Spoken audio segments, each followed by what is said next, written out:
evening, everybody, and welcome to another edition of the Motor City Mad Mouth Show. My name is Scott Morgan, you guys at the Motor City Mad Mouth, along with my co-host, Steve Ballesteri. What's going on, Steve Arito? Hey, how you doing, my friend? It's always a great day in the neighborhood when I get to talk to you. It's always a great day in the neighborhood when I get to talk to you, too. Guess what? Our neighborhood is going to expand to Japan and Turkey and everywhere else we can take it. And we're going to add new dimensions to the show every week. So let's go to Japan first. Now, Japan has over 3.5 million vending machines. They're on sidewalks, stations, mountains, even remote villages. They don't just sell snacks and drinks, also have t-shirts, toys, umbrellas, and more. And they're quietly solve real world problems across the country. This is how Japan built a unique vending machine empire that transformed daily life. What are your thoughts about the vending machine, Steve? That leave it to the Japanese. I mean, they're very industrious, smart people, and I've heard this in the past.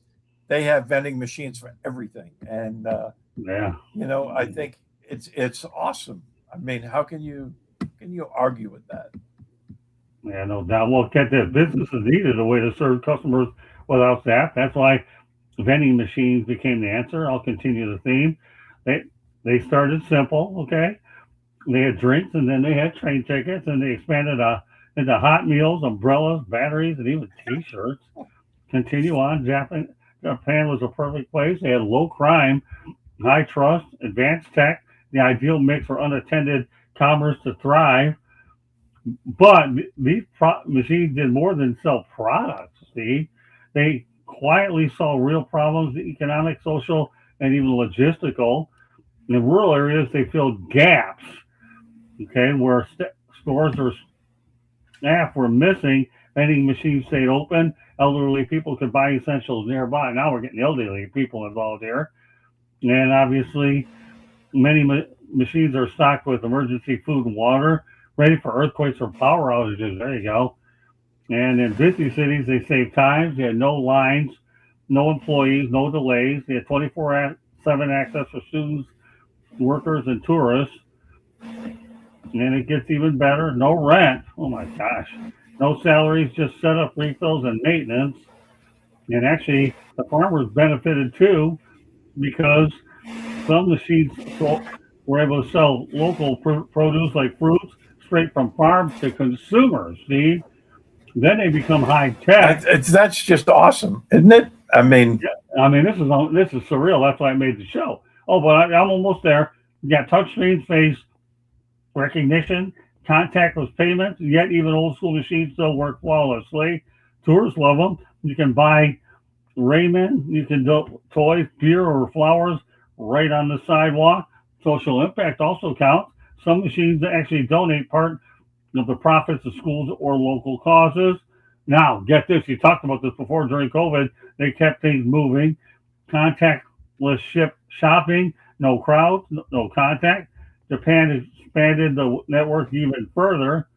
And there you go, Steve. That's the story about vending machines. What stood out to you?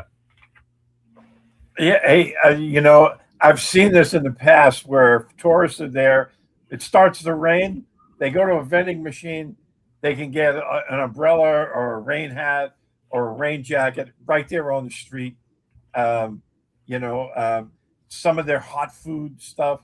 Yeah. Like we wouldn't trust that in this country, but over there, it's like a big thing, and everybody does it. I just think it's awesome, and the one thing about Japanese cities too, I've read about, is how clean they are. Yeah. And as you said just a minute ago, I mean, there's very little crime, and they're very crowded. You would think, as crowded as some of their big cities are, crime would be a huge issue, but it's really not. They're so far ahead of, where we are in a lot of different aspects. And hats off to the Japanese. I'll tell you, when I saw this, I had to put it on this there. I mean, they didn't miss a beat with this. I mean, you name it. The only thing they didn't have was shoes in there and some of the big overcoats. If they could have stuffed them in a vending machine, they would have. Just about everything you could get. Unbelievable. Well, let's take things down to Florida because Florida's new DUI law could land you in prison for 30 years, according to Florida News. Even refusing a breath test can land you in jail. Steve, great move or not? Look, we just had that huge accident, right? Right. Where somebody drove the wrong way on 75 heading south, killed a Right. 96-year-old man at 4 o'clock this morning. Wow. The DUI laws in the state are very, you could almost say draconian, but they need to be. I mean, the old slap on the wrist isn't working. I mean, we see it all the Right. time here. People, especially in the Fort Myers area, we have Highway 82, which is really straight and flat, and people are out there at night, drinking and driving, racing. There's accidents in there constantly, and the law just can't keep up with it. They need to be the law needs to be as strict as you can make it, because people are killing other people out there, and that's when it ceases to be the slap on the wrist because you're taking someone's life. Alcohol is dangerous, let alone the people that drive with too much in it. I agree. And the harder and the stronger you can make these laws, the better off you really, really are. Well, we'll go from one Mhm. extreme to another extreme.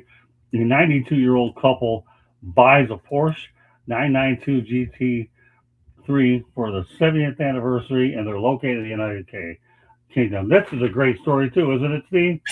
Yeah, well, Only good for 50 them. I mean, God yeah, bless them that they're still able to get out there and function like you know, and buying a luxury vehicle like that. yeah. They're going to have some fun in it. So hats off to them. I mean, look, you live to be 90 something years old, you drive whatever the heck you want. I don't blame them. I think it's great stuff. I mean, 70th anniversary, 92-year-old people. Good for them. There are stories like this out there too. All right, well, here's another one that's a little bit controversial in its own right because the Georgia Teacher of the Year finalist sues the district after being removed from a classroom over Charlie Kirk post, which actually said, "Well, I'm sad that we live in a country where gun violence is an epidemic. The world is a bit safer without them." Do you agree or disagree with her statement? Oh, I you broke up a little there. I missed that. That's okay. Um, Let me go over it what again. did he No big say? deal. We live in a yeah. Actually, the quote says, "Well, I'm sad that we live in a country where gun violence is an epidemic. Okay, the world is a bit safer without them." Yeah, I don't believe that. I mean, look, Charlie Kirk didn't advocate hate or violence toward anyone. His big thing was, you know, change my mind, and he would encourage people who disagreed with him to come up in Yeah. front of him and debate. There's nothing wrong with that. In fact, there should be more of that. Excuse me, in this country. Right. Um, Look, I understand that a lot of people don't believe in the things that Charlie Kirk did, but at the same time, he didn't advocate violence toward anyone. I mean, I find that it's very typical of today, though, because so many people uh, they're so set in their beliefs Hmm. that like anyone who disagrees with them, they have to be violently dealt with, and that I don't know what's wrong with this country, but that's a major problem everywhere. There's no more civilized discourse in this country. For this lady to You be see it removed all from the the time. for this lady to be removed from the classroom, get real. Can't say Mhm. what she was saying was totally all wrong, but give me a break. Removing her from a class, I don't know about that part of it, but I agree with everything else she said. I mean, give me a, she was entitled to everybody heard about the right free speech. She was Mhm. delivering it. Fortunately, they didn't like it in Georgia. Yeah. So Rogan warns that liberal celebration of Kirk assassination shows that we're closer to civil war when people start rejoicing over someone's death especially in public, killing witnessed by the world and their family, and it reflects disturbing moral decline in the country. This is coming from Joe Rogan, Steve. Yeah. Once again, I mean, we don't have a great connection tonight. You broke up a little bit, but I That's why. get where Joe Rogan was coming from with that. And look, uh, again, it goes to this. I mean, you know, just because somebody has different political or religious beliefs than you, and he's murdered in front of a bunch of people, that's nothing to to celebrate. Right. There's, I mean, it's ridiculous. And again, I go back to Charlie Kirk. I mean, he did not advocate violence against anyone, nor anything. There's a lot of stuff that's going on now. I wasn't even a huge Charlie Kirk fan myself, but at the same time, find him um, dangerous in any way. He had his own personal beliefs, and he was willing to sit and debate with anybody. All right. And that again, I go back to the same thing. I know I'm repeating myself, but That's there all should right. be more of that in this country. And there's no reason to celebrate his murder. I mean, he Yeah. wasn't a dangerous person.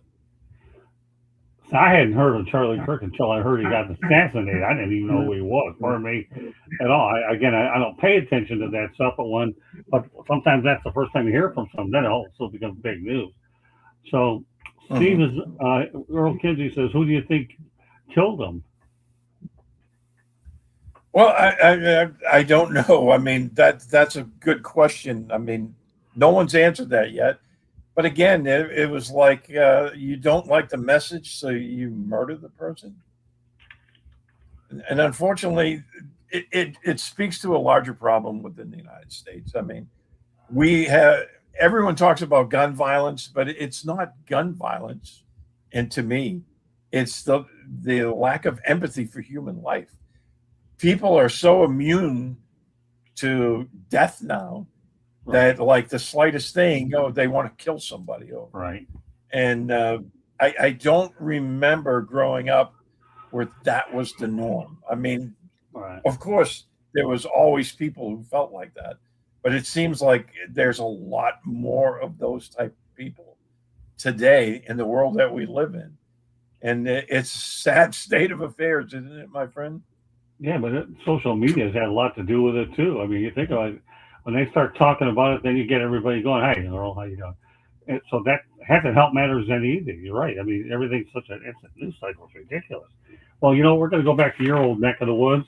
We're going to talk a little soccer because Boston reaches a deal for a future MLS stadium for the New England Revolution. The Kraft Group and the cities of Boston and Everett reached agreements.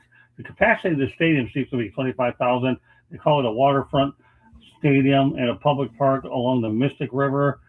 The Crafts obviously committed millions toward transit access, local jobs, schools, and community use of it. So, what are your Yeah, thoughts about the New England Revolution and the Crafts finally getting their own place? that's a great move by Kraft and for the Revolution. They needed their own home. Right, The Revolution hate and as well as every other soccer team, they hate playing on that artificial turf. right. They want to play on natural grass. And to answer Earl's question, I was 7th Special Forces Group Earl.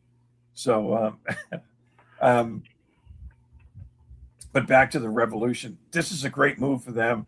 There was an old power station. It was like Boston Edison and Light. It's now abandoned. It's not used anymore. Right. The land was going to waste. It was a great spot for it. Kraft is building a nice stadium. It'll hold like 25, 30,000 people, I believe.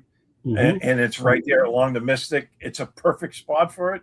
It's right off the expressway in Boston. So it'll be easy to get to and from the Revolution games. And look, they needed their own home. I mean, they've been sharing Gillette Stadium with the Patriots, but because the Patriots play on artificial turf, the revolution.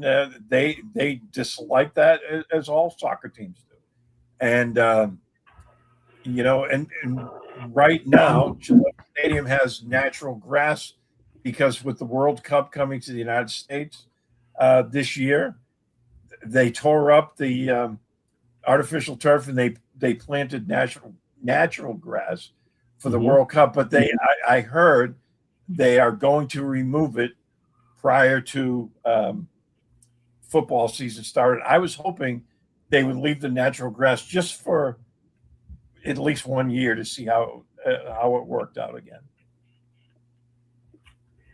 Yeah, well, like I said, more power to the revolution, and the Krafts obviously put their money in their pocket. Yeah, I think it was a great move for them.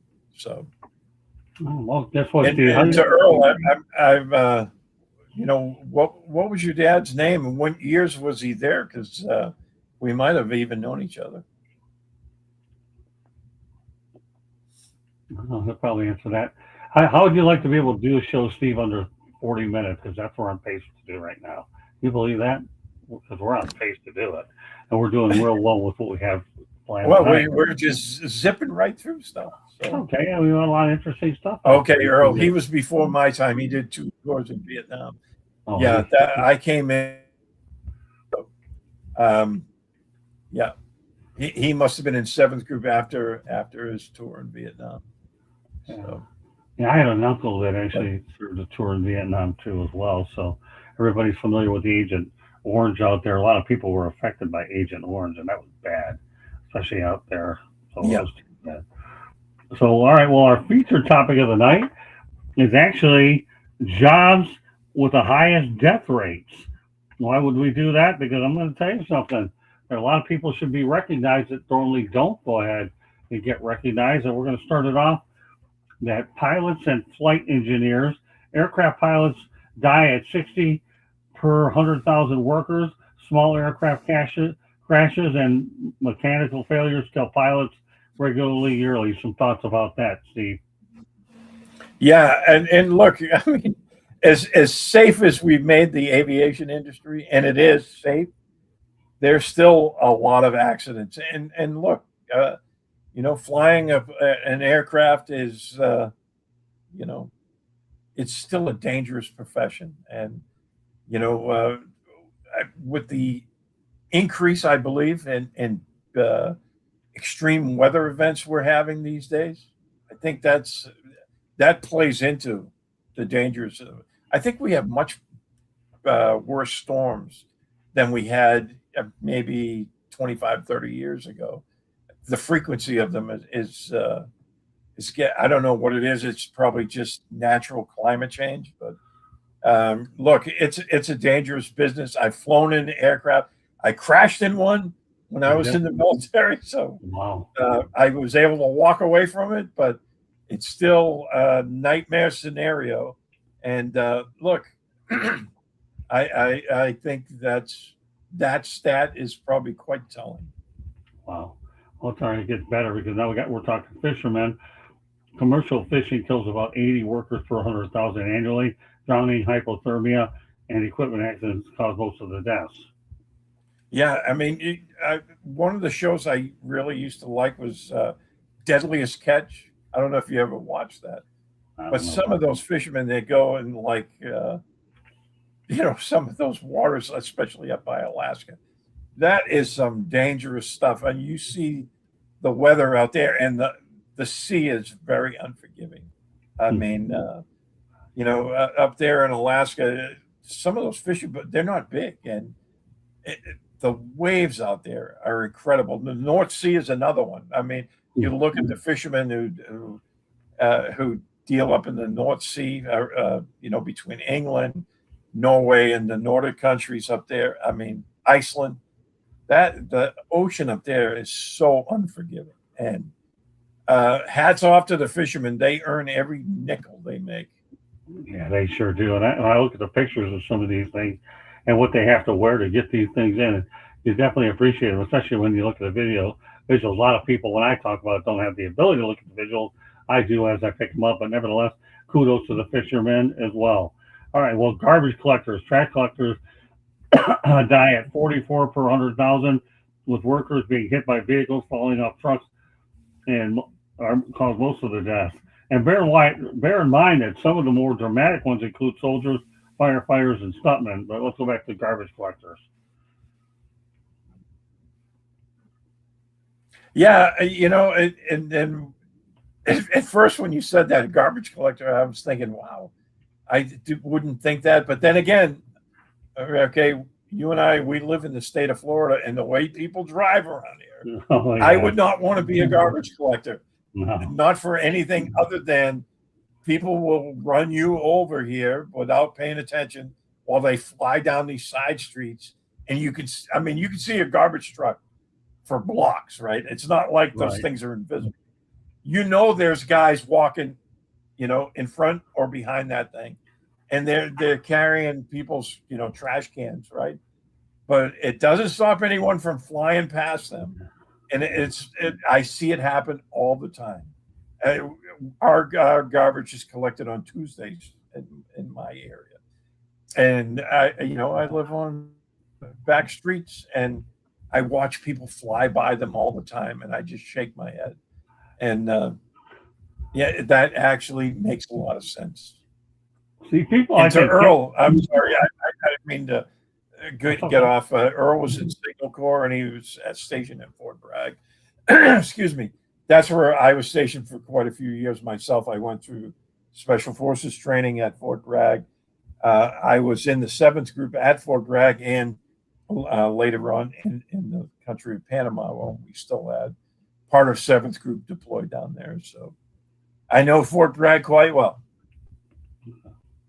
See, I took coverage collectors for granted, but then when I read this thing, wow, it's just unbelievable. Well, obviously, and one that is pretty obvious is roofers. Roofers die at 50 per 100,000 from falls. Most deaths happen falling off roofs or through structures. Yep. And again, I mean, you know, uh, I did one winter of roofing for a friend of mine Did you? who had his own roofing company. I had just got out of the military. I was between jobs. He needed some help one winter in the state of New Hampshire, and he had to tell you that was some cold, windy work up there because it Yeah, was off Lake Winnipesaukee, and that was one winter I wouldn't care to relive.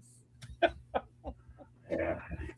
I'll tell you what they're showing here is actually a roofer who's holding on to one of those things that holds them up, washing windows or whatever on one of those high rises. And boy, that's a scary thought when you're. This looks like a picture that was actually taken in New York City.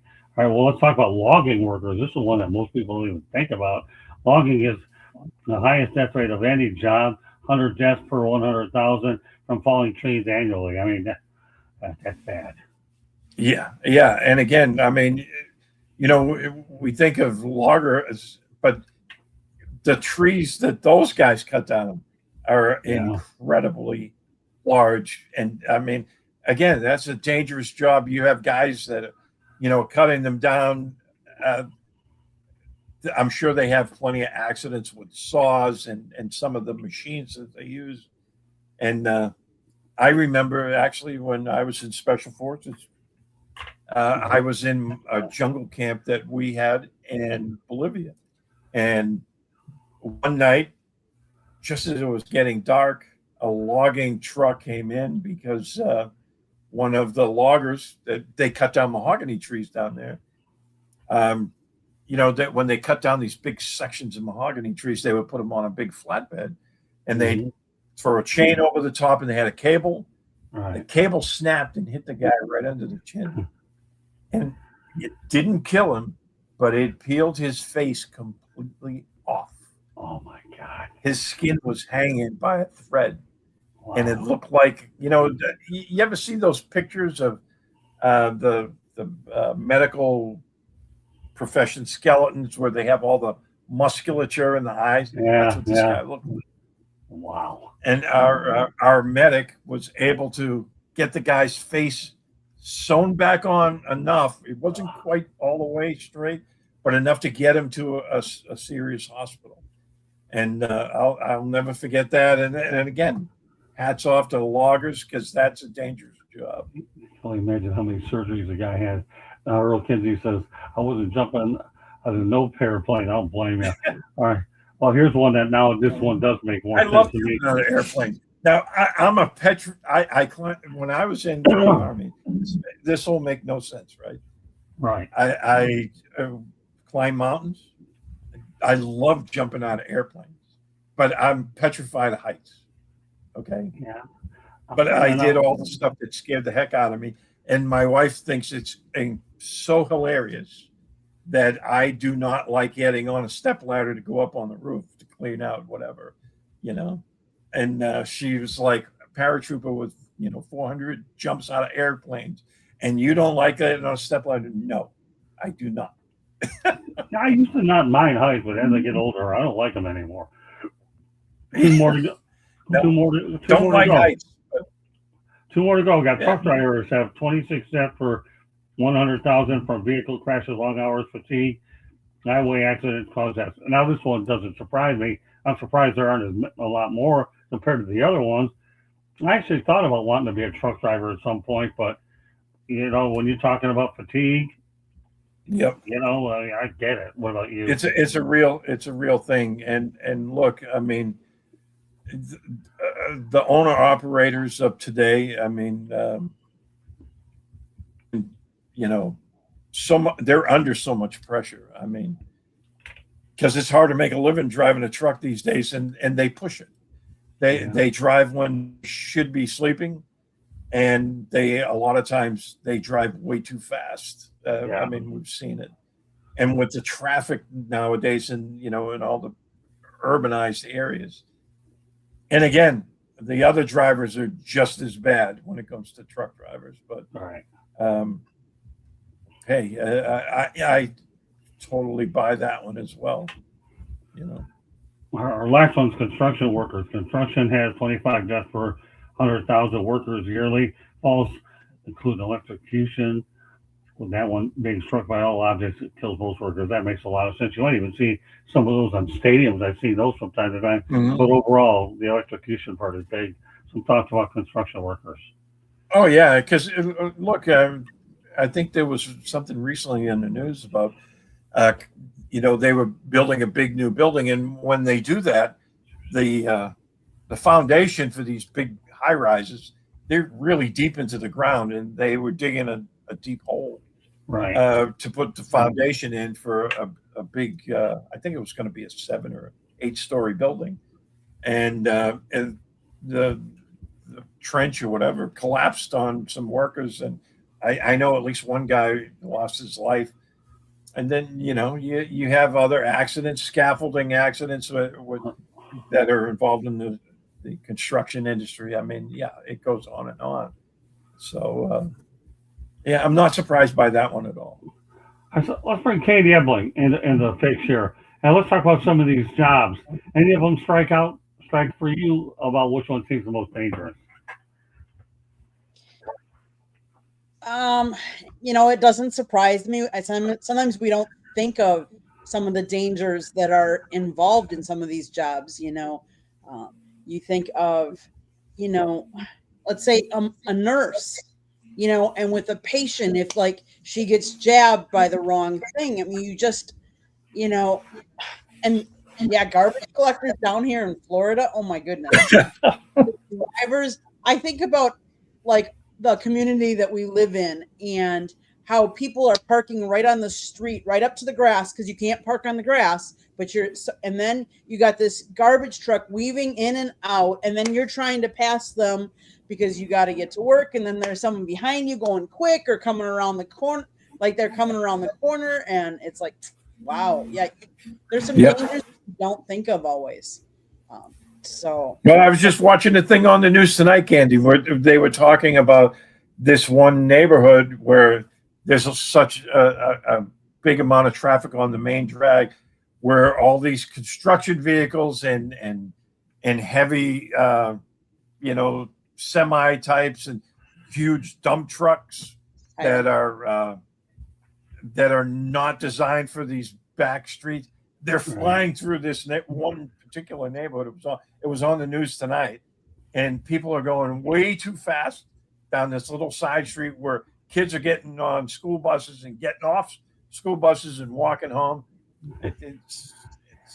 It's crazy around here. It is. And add to it that, you would think people would know they would have learned how to drive in the rain down in Florida, but they don't. They don't. Yeah, I don't like driving. Florida has adopted the worst drivers in 49 other states. I mean, I thought Boston drivers were horrible until I moved here. And when I moved here permanently, I was like, nope, Boston is not the worst place anymore. Yeah, I'm kind of glad I'm on the inside a lot these days because I'm really kind of forced to be. But I remember the bad drivers in Florida a lot, and I do as little with it as I can. All right, well, our final topic of the night actually takes us to Turkey. And we're going to have some fun with this one, too. And if you thought vending machines were interesting, let's talk about Turkish people and what they do, okay? Turkish people celebrate oil wrestling as a national sport, Steve. Oil wrestling is a national sport. My goodness. Katie, you want to stand for this one? Come on. Sure. What do you think of oil wrestling as a national sport? It takes a lot to do wrestling, but you said oil wrestling? Yeah, oil wrestling, Candy. Things get a little slippery. They do. Is it baby oil wrestling or like motor oil wrestling? Yeah, either way. Either way, you're slippery, but you'd have to be very in shape to do wrestling, especially slippery oil wrestling. All right, I'm gonna talk about this and probably in very unflattering terms for myself. However, when I was in the military, they had a big event at a gentleman's club where they invited GIs to oil themselves down and wrestle strippers and in front of all your friends. And it was quite the atmosphere. And I'm telling you, the GIs lost all the time. Wow. So don't worry, they get better than this. Oil wrestling is, I guess it's a thing. Because I've been to one of those, but yeah, it was. I did not partake in that myself, but I was a willing spectator. I give you that, man. I'd be a willing spectator the way they slip out of the way. You never know where they're going to slip your way, too. Yes, yeah. I'm having a lot of fun with the oil part of this whole thing. Yeah, and I mean, because you have no leverage, you can't really hold on to anything. It's like one of those things you just have to get in a bear hug and pray for the best. So, no, don't worry, it gets better than that. So, Turkish people invented the famous ice cream that stretches and doesn't melt fast. All right, Steve, what are your thoughts about stretches and doesn't melt fast? Yeah, I'd be very leery about that because any ice cream that doesn't melt fast, I think that would be probably not very good for you. I mean, they tell you all the time you shouldn't eat ice cream anyway, but look, I just saw another article in the New England Journal of Medicine where they were saying that, ice cream made from frozen yogurt is supposedly more healthy than people thought. Yeah. But ice cream that doesn't melt probably has some kind of chemicals in it that isn't conducive to your long-term health. That's just a guess on my part. I'm not a doctor. I didn't stay at a Holiday Inn Express last night. Well, it says it stretches and doesn't melt fast. So, yeah, I don't know what kind of chemicals they're putting in that. That's for sure. Yeah. Candy? It reminds me of something like silly putty if it stretches like that. Yeah. And who wants to eat silly putty?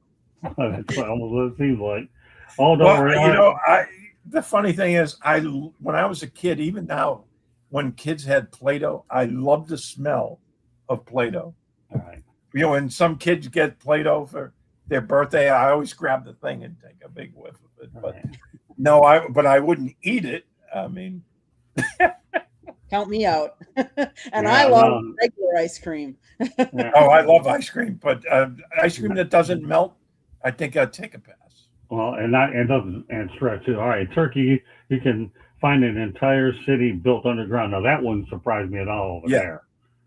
Yeah, That, yeah. uh, They built over the top of cities. I've heard that. I've seen pictures, but I've never been there.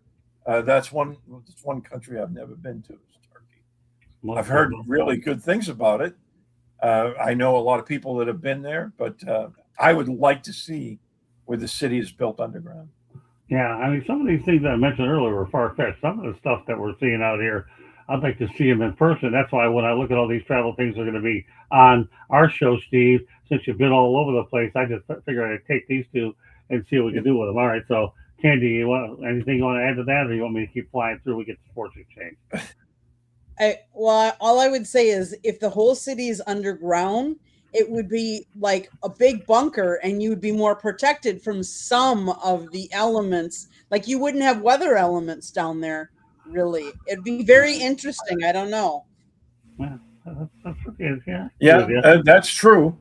But I mean, the vitamin D angle about sunshine, that you'd be a little lacking there. You'd have a bunch of pale looking people. I'll tell you that. Well, Yes. it's no different than living up north when Yeah, that's true. I when mean, you don't have sun and New it's gray all Hampshire. these years, you don't get the vitamin D there. Yeah, and, in the middle of winter in New Hampshire, I look like the belly of a flounder. So Yeah, no, I'm with you. Those people that come down to get suntans on, they're white. They're white until they get to where they want to be. All right, so Turkish people eat breakfast with 20 different small dishes. Gosh, 20 different small dishes. Okay, I'm not a cook. What do you think? Anybody have a comment, or you want me to read some of these, or just keep moving through them? I don't know about that one. Yeah, I don't either. Well, all right, let's go. Candy. Yeah, I don't know either. Go ahead. All right, let's keep going. Turkish people created the first known coins in history. Candy, you're a banker. I did not know that.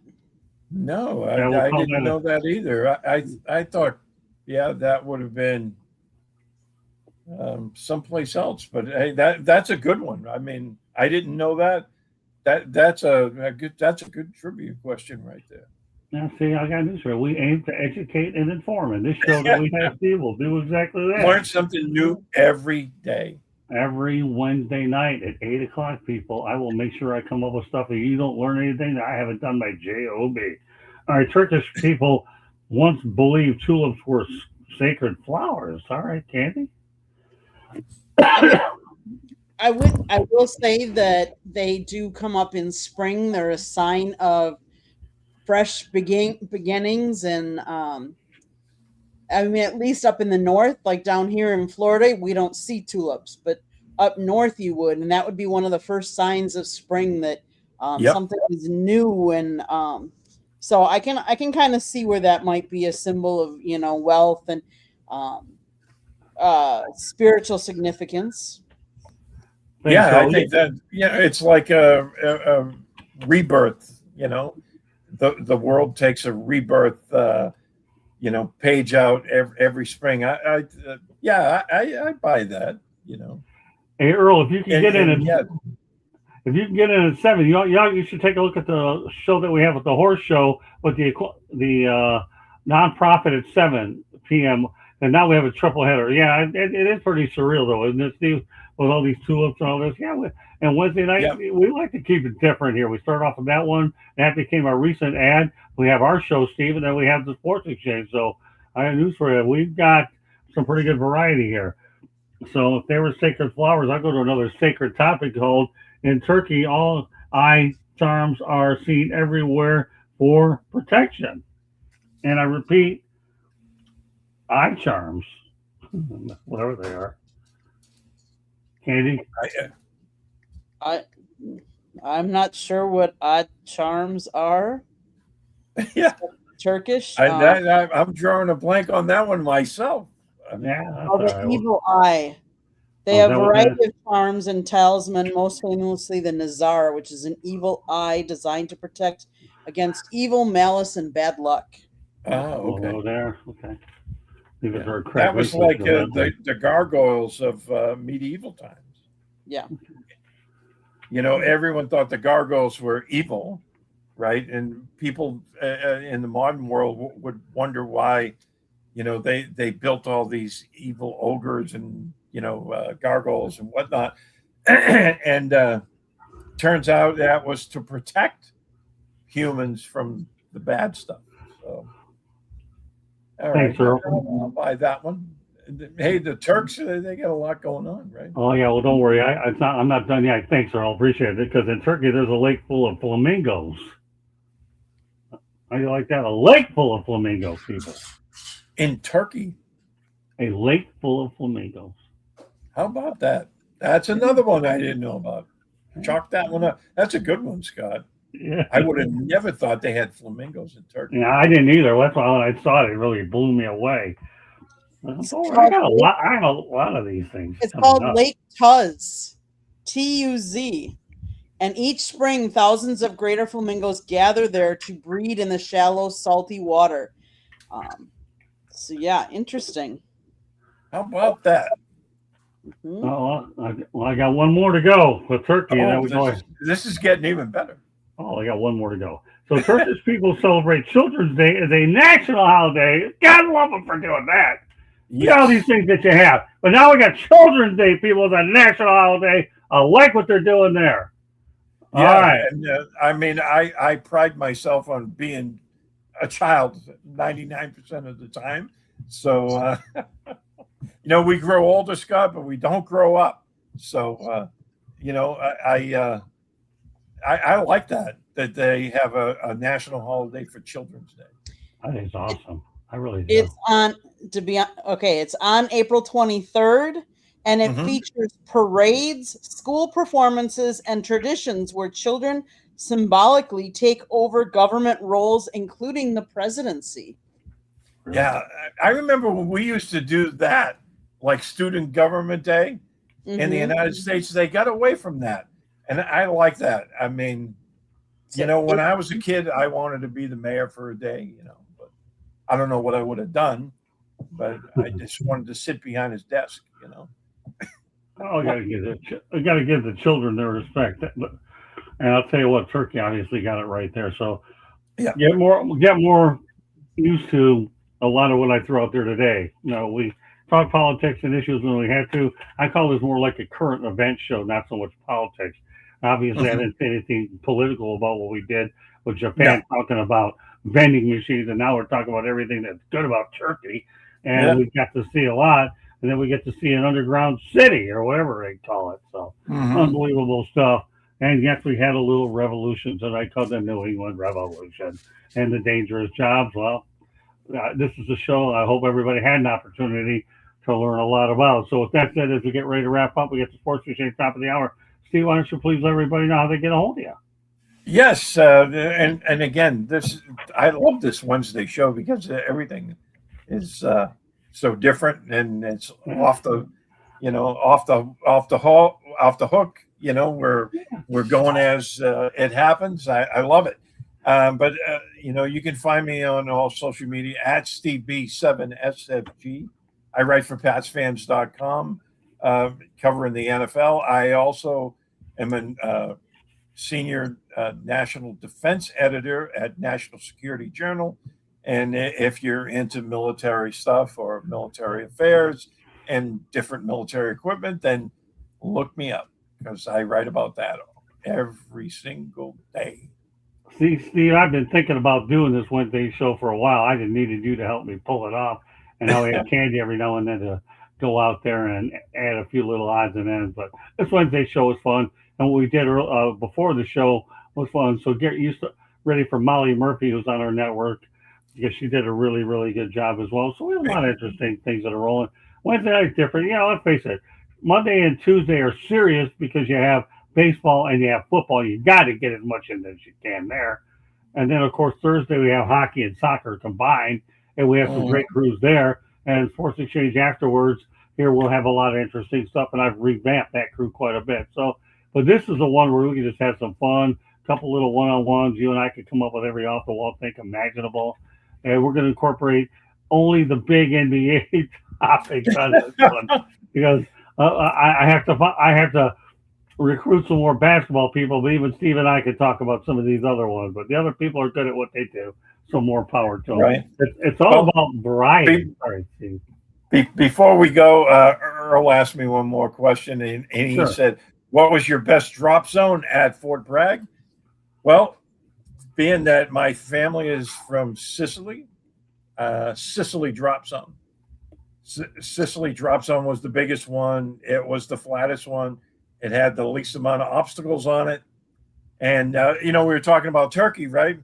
Well, Turkey, Istanbul used to be called Constantinople. At one point, about 1,000 years ago, it was the seat of the Holy Roman Empire. Well, the Holy Roman Empire had the emperor, I should say, he had a personal bodyguard of 10,000 Vikings. Oh. And after the Moors took Sicily, he sent the Varangian Guard, his Vikings, to Sicily. They stayed there for several years. They reconquered the country. And my DNA from that goes all the way back. Even though I am Sicilian, I am part Viking, and that's where it comes from. So Turkey and Sicily all blended in together tonight. So it worked out pretty well. Sorry, so Steve, why don't you go out there? I don't know if I asked you again, but do it again anyway. Let everybody know they get a hold of you. Yeah, you can find me on social media at Steve B7SFG. I write for PatsFans.com and the National Security Journal. And Scott, this is always a lot of fun. And to Earl, I like Normandy Drop Zone too. And that was a good one. And the one out of Camp McCall was obviously the one I used the most. Well, don't worry. Next Wednesday, I'll make it even more fun. I have a lot of things I'm going to work on for the next Wednesday show. I'm glad you enjoyed these topics, Steve. All right, Candy, take us home the rest of the way. We have the Sports Exchange coming up very shortly. South Florida Tribune Publishing Company published a book, Lessons from the Microphone, Tuning into the Enduring Wisdom of Visionary Leaders. It is written by our host, Scott, the Motor City Madmouth Morganroth. Talks about his 40-plus years in the media business and how it has evolved. Go get your copy today. It's available on Amazon, Barnes & Noble, Kindle, Google, and Apple Books. If you're an audiobook person, you can find it there too, so go check it out. There's a link on our website, www.southfloridatribune.com, where there's a great many things on there, so go to that website and check it out. If you like to listen to the podcast, you can find us wherever you get your podcast. Last but not least, if you see that subscribe button in that lower right-hand corner, that means you have not yet subscribed to us. I honestly don't know what you're waiting for. Just do it. Click it, like it, share us with all your friends and family, and then turn on your notifications so you're notified every time we go live. One last plug. Definitely go to our YouTube channel and check out some of the videos we have been putting up there. Scott and I have been going to spring training games, and Scott's been doing some interviews of different players, different coaches, and the best one he has yet is the last one he put up of him and Don Mattingly. So go check out the YouTube channel and the videos. Yeah, I talked to him on Sunday, and we'll have a lot of things coming on from Donnie throughout. Johnny Baseball. Unbelievable. He's an unbelievable person too. He's been a good friend of mine since for at least over 40 years. So every time I get a chance to speak out, catch up with him, he's more than happy to give me some time. I love Don. He's like a brother to me as well. You know where That's awesome. Yeah, Steve Ballester will be writing the forward for the next book as well. But see, Steve, I told you this Wednesday show was really an easy show. And I'm glad that you're enjoying it because I enjoy putting stuff together. Yeah, and this is a blast. I mean, because this is different than the normal podcast where everything is so structured and ahead of time. Where we're going to talk about this, transition to that. I love this. This is all off the cuff, and you don't share any of this with me prior to the show, which makes it even more. 'Cause I That's why never we have know a good what to time with expect. it because, yeah, I know it's one of those exercises. You're not a robot. You just have to think on your feet. And God only Yeah. knows you doing it for a long time. And with these travel subjects, that definitely feeds into your wheelhouse, SB. So, but Yeah. that's don't worry. We'll see if we can do better next week on Wednesday at 8 o'clock Eastern time. Motor City Mad Mouse Show. Scott and Steve here, and we bring Candy in too to talk about some of the most off the wall things I can come up with. So, Earl, hoping to see you at in the 9 o'clock hour. But thanks a lot for being on, Earl. You're almost like the fourth person here in the studio, and we love Earl. Kinsey is really big time as far as I'm concerned. So that does it here for the Motor City Man Mouse Show on behalf of Candy, Steve, and myself, Scott, the Motor City Man Mouse. Thanks very much. Sports Exchanges coming up next. Good night, everybody. Thanks, guys.